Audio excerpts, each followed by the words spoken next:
assistindo esse vídeo, queria desejar a todos um excelente dia, um bom dia, certo? Como vocês já sabem, meu nome é Celso Lucas e eu sou professor de ciências de vocês, certo?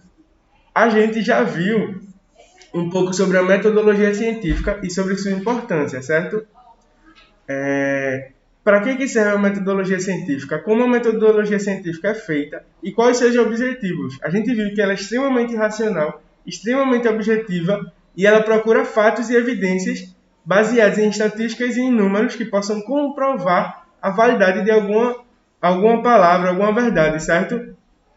A gente também viu que a metodologia científica ela se nega a qualquer tipo de crença ou de ditado popular, que ela não necessariamente vai seguir os princípios e os conceitos que a sociedade almeja, certo?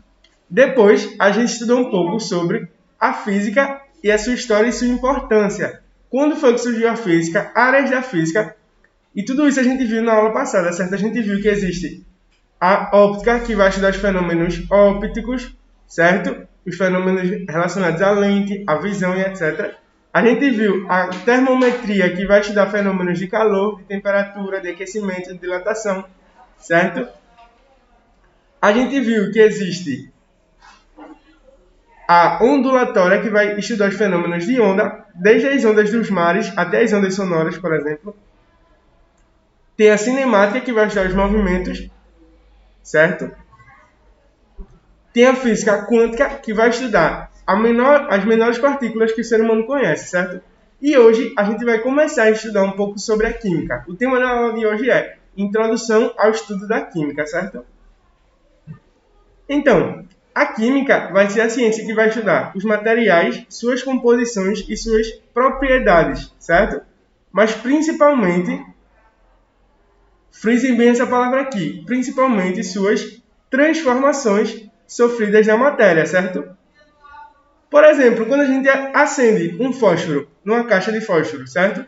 A gente está transformando a substância que tem na cabeça do fósforo em fogo. Isso é uma transformação da matéria. Por quê? Ela passa a ser deixa de ser uma propriedade química e passa a ser o calor, certo? E a química também vai estudar as variações de energia que acompanham essas transformações.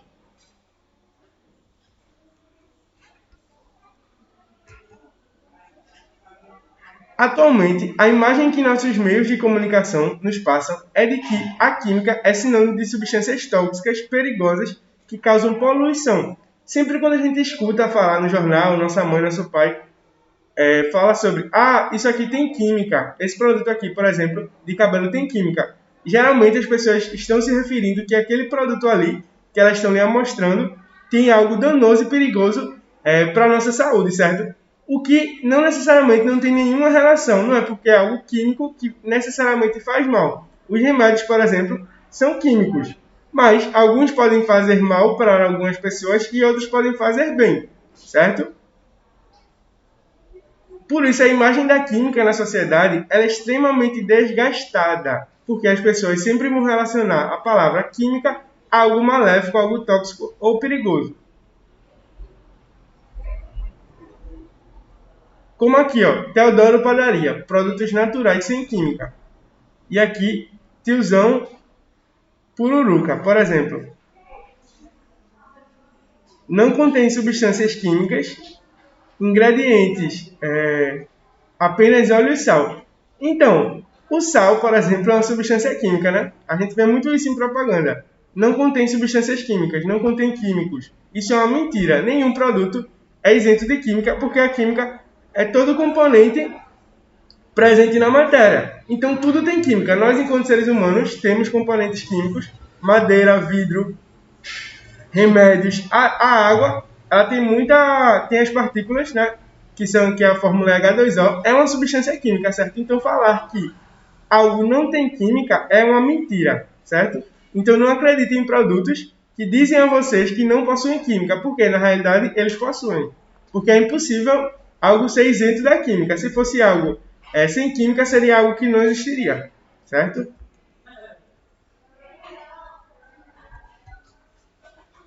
E a expressão produtos naturais sem química não contém substâncias... Bom dia. substâncias químicas, passam a ideia de um alimento saudável que não prejudicam a saúde, certo? Vale lembrar que essas expressões são totalmente incorretas, pois, para obtermos o pão e a pururuca, por exemplo, realizamos reações químicas e elas também contêm produtos químicos, certo?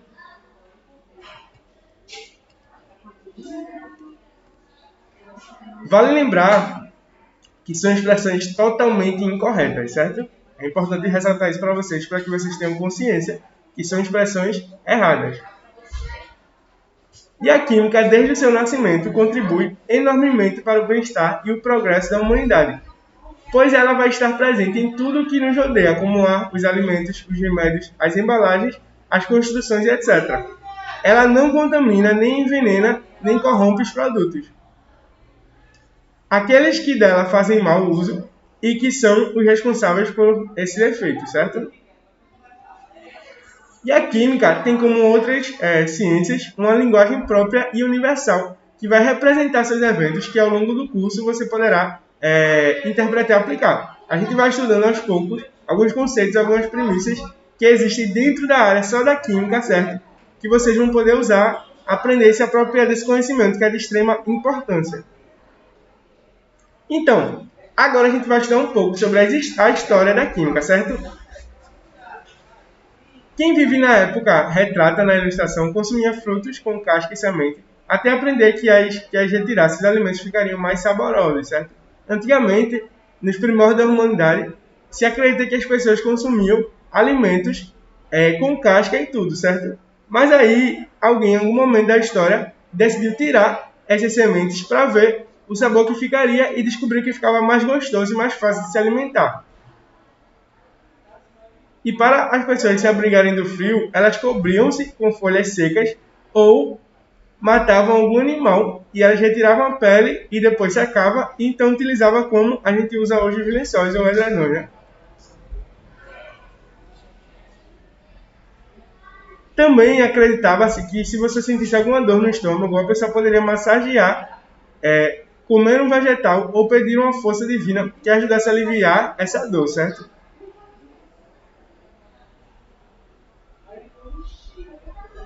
Mas e aí, imagina se essas pessoas nessa época tivessem um braço quebrado, por exemplo.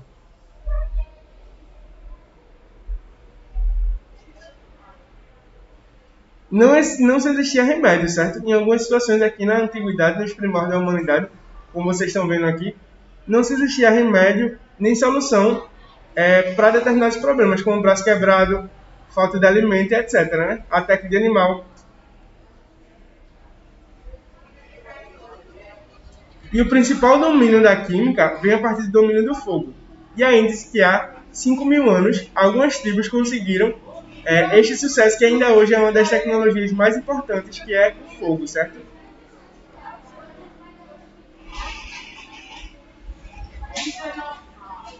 E o fogo, ele não só dava luz e calor durante a noite, ele também ajudava a proteger contra animais selvagens e também permitia a preparação de comida cozida. E quando as comidas cozidas eram expostas ao fogo, elas continham uma quantidade menor de micro-organismos patogênicos. Essa palavra aqui, patogênico, significa causadora de doença, certo? Algo patogênico é algo que causa doença. E essa comida, a partir do fogo, ela era mais facilmente digerida, certo? E assim baixava a mortalidade e melhorava as condições gerais da vida.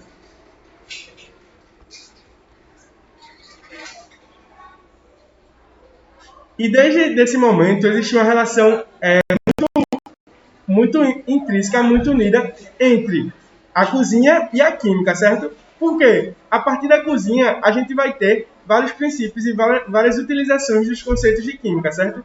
Que o ser humano foi descobrindo ao longo do tempo. Por exemplo, a pólvora negra, que a gente vê em filmes e etc., foi descoberta dentro da cozinha por um cozinheiro chinês. E a química também ela foi imprescindível para o desenvolvimento da metalúrgica e materiais como cerâmica e o vidro, e além da maioria dos processos químicos, certo?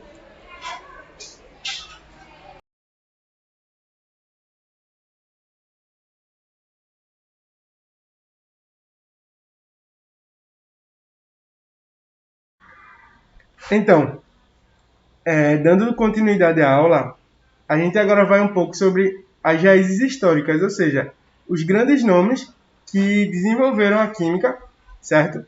A gente primeiro vai ver Tales de Mileto, que viveu entre 624 a 548 a.C. E ele acreditava que tudo era água, que a água era a base para se realizar e poder existir todas as coisas, certo? Tales de Mileto acreditava nisso, na água. Já Anaximenes de Mileto acreditava que tudo provinha do ar e que a base da vida e de todas as outras coisas eram provenientes do ar, certo? Já Xenofon de Colefon acreditava que o que dava vida e o que formava as coisas era a junção de água mais terra. E ele acreditava que todas as coisas, inclusive o próprio homem, são formados de terra e água. Empedocles, ele acreditava que a vida e todas as outras coisas existiam a partir da junção dos 4 elementos, da terra, água, ar e fogo, certo? O ser humano, desde a antiguidade, ele sempre vai se questionar sobre o que é feito o mundo em que vive, certo? O que vai formar a vida e o que vai fazer com que a gente possa existir. No século V a.C., os filósofos, Empedocles, por exemplo, imaginou que toda a matéria era formada por 4 elementos: água, terra, fogo e ar. E a junção desses 4 elementos se dava a vida e todas as outras coisas. 400 anos antes de Cristo, filósofos gregos como Leucipo e Demócrito, eles propuseram que toda a matéria era constituída por pequenas partículas indivisíveis denominadas de átomo, certo?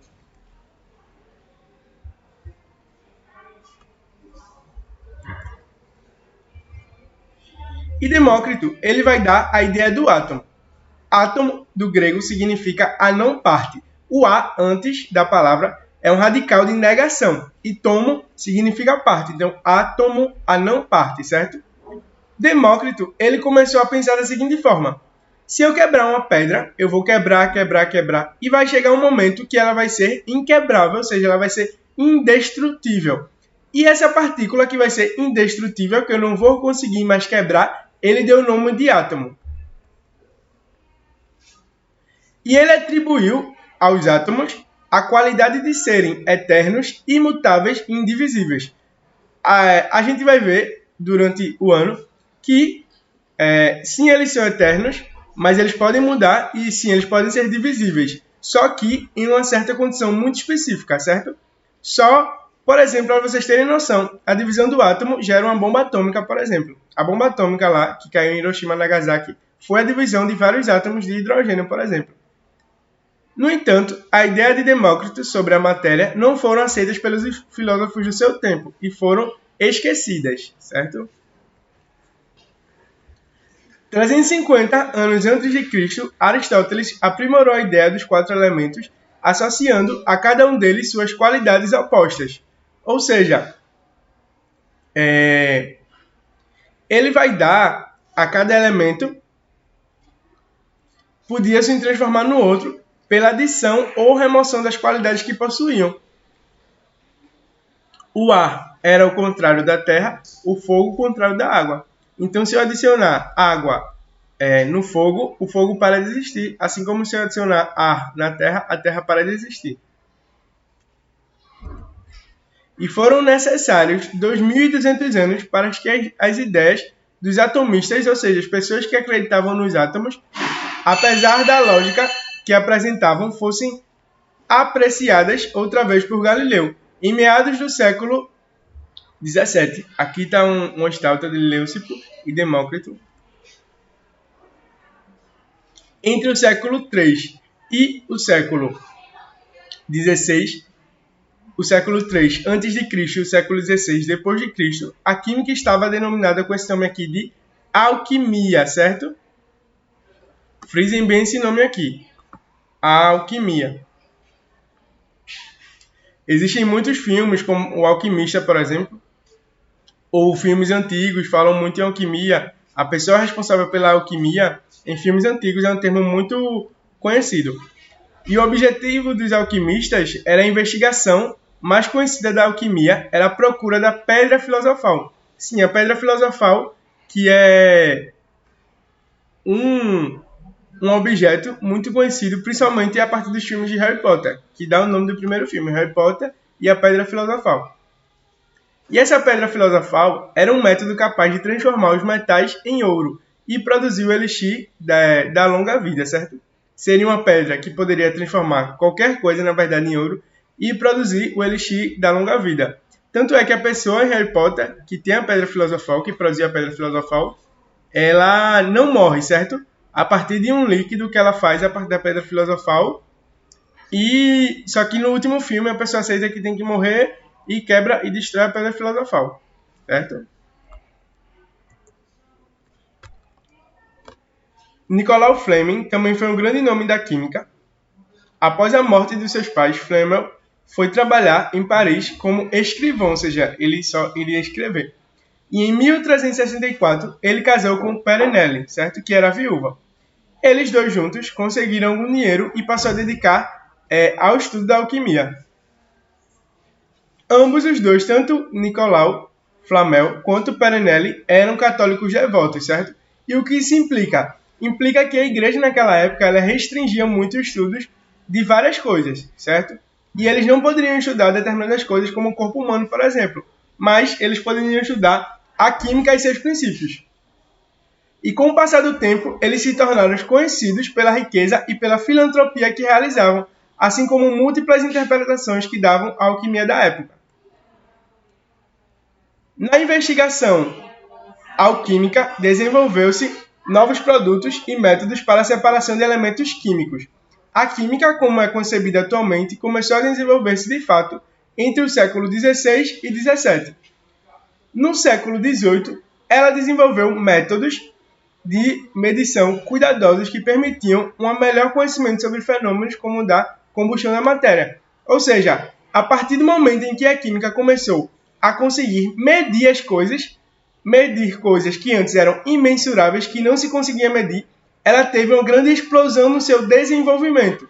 Por quê? Você conseguiria medir, por exemplo, a quantidade de sal que você tem na água, a quantidade de sujeira que você tem na água, e aí você poderia utilizar esse conhecimento para poder gerar dinheiro, fazendo assim com que a química tivesse mais investimento e começasse a ter um desenvolvimento com uma maior qualidade, certo?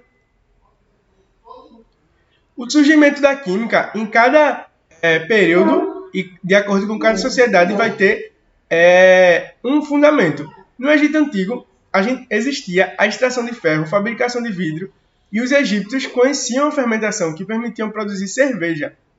A fermentação é um processo realizado por fungos, certo?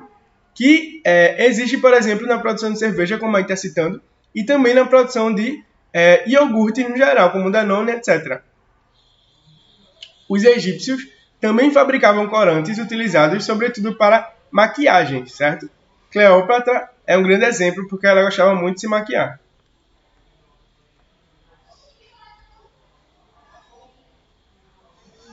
Na China, a gente tem a fabricação de porcelanas para a utilização da pólvora, certo? Vocês lembram que a pólvora ela foi descoberta na cozinha. Aqui está um exemplo da Grande Muralha da China.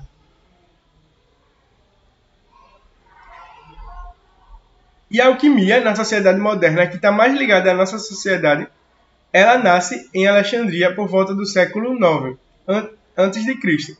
Os alquimistas, eles tentam conseguir ouro a partir de diversos metais. E seu objetivo é a fabricação da pedra filosofal, que eu citei anteriormente, que transmuta os metais em ouro e permite a preparação de um elixir chamado de panaceia, ou remédio universal, certo? Que cura todos os males do corpo e deixa você viver por mais tempo.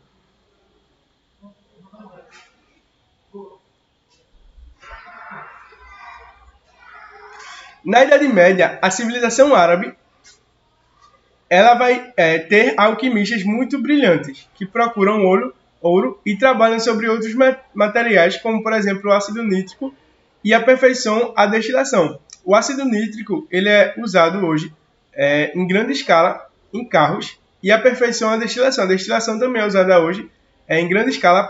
A destilação é capaz de separar líquidos que estão juntos, certo? É um método, por exemplo, para separar água e óleo. No Ocidente, a alquimia apareceu na Europa com a raiz em traduções de textos árabes.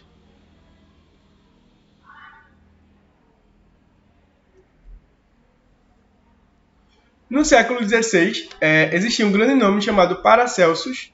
Através da sua prática de medicina e suas investigações sobre medicamentos, é considerado como precursor da química moderna.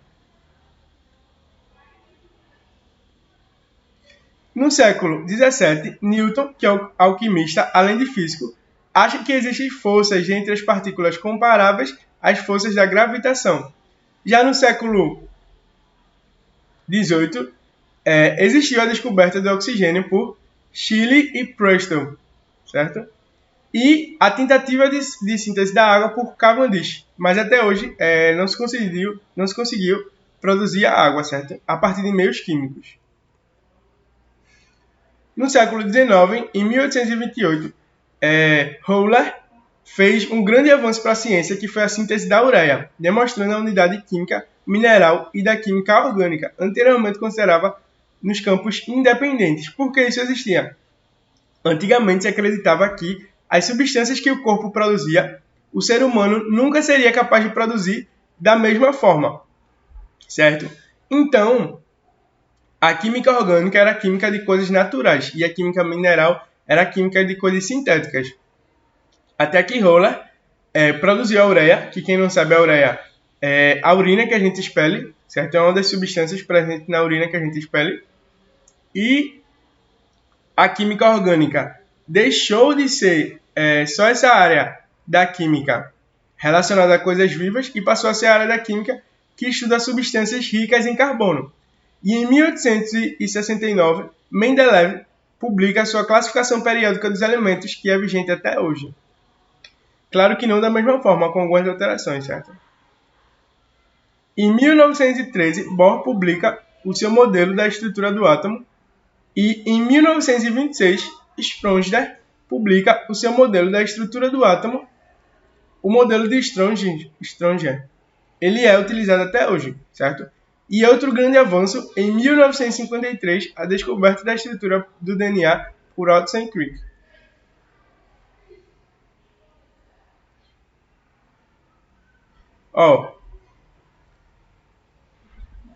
A gente vai analisar agora o texto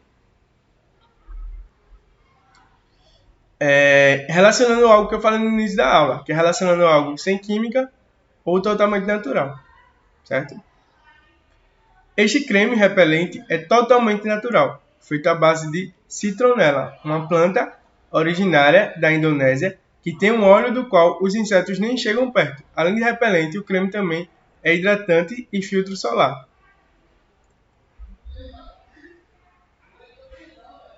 Existe uma música química de Legião Urbana, né? Ela sintetiza o sentimento da parte considerável dos estudantes em relação à química estudada nas escolas no ensino médio fundamental. E em tempos dessa geração saúde, da nossa geração que preconiza muito a saúde para ser exposta em rede social, por exemplo, a química é considerada um grande vilão, porque tudo que a gente diz que tem química é algo negativo.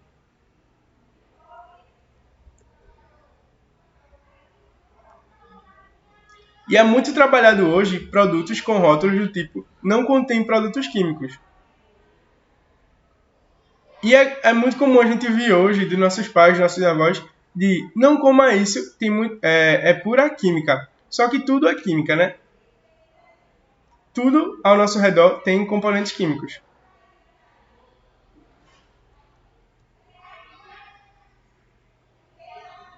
E a gente pode afirmar que a química é a ciência que é constituída de três aspectos básicos: os fenômenos, as teorias e a linguagem.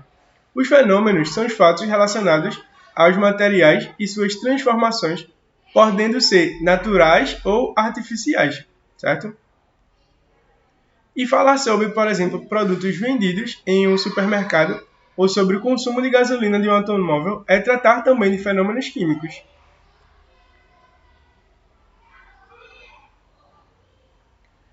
O que nos mantém vivo é o conjunto de substâncias químicas que constituem os alimentos que consumimos diariamente, como aminoácidos, carboidratos, sais minerais, proteínas e vitaminas, que a gente viu na aula sobre alimentação saudável, sejam eles obtidos diretamente da natureza ou não.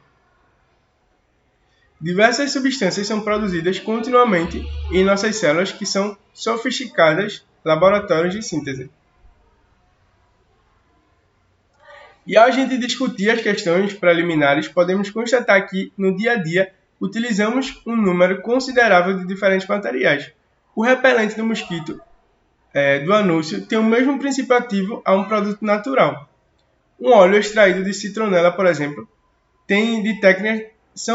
O óleo extraído pela citronela só existe a partir de técnicas desenvolvidas pela química. E esse óleo extraído da citronela, ele é constituído de mais de uma substância química, certo? E agora a gente vai fazer alguns exercícios. O primeiro, a teoria atomística começou a ser edificada por volta do 5º século a.C. pelos filósofos. Os principais nomes são Leucipo e Demócrito, certo? Assinale a alternativa que indica o filósofo que aprimorou a ideia dos 4 elementos, associando a cada um 2 das 4 qualidades: seco, úmido, quente e frio. Quem fez isso foi Aristóteles. Obrigado pela aula e até a próxima.